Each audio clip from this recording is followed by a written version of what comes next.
ณถิ่นวังนาคาอันดามันมีเทพจิตงดงามใจโอบเอื้อและอารี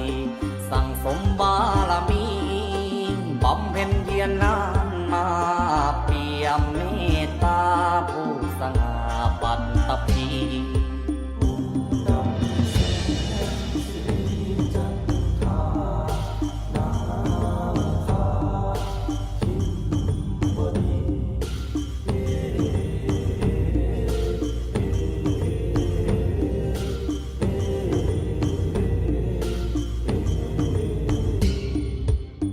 สัพพาวิ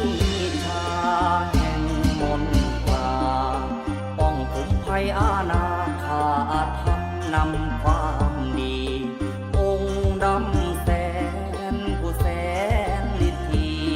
กำจัดเราไพรีเจ้าแห่งศรีนาครากันหาโคตมา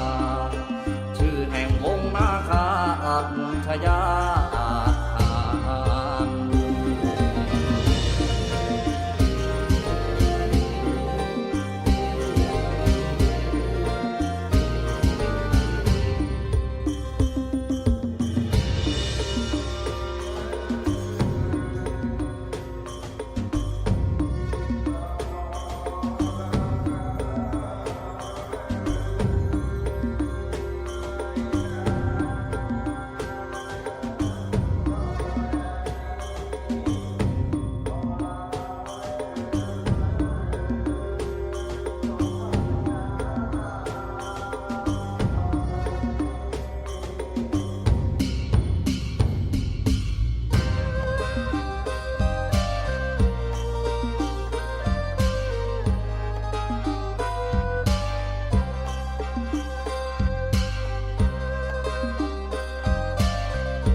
อนันตเศ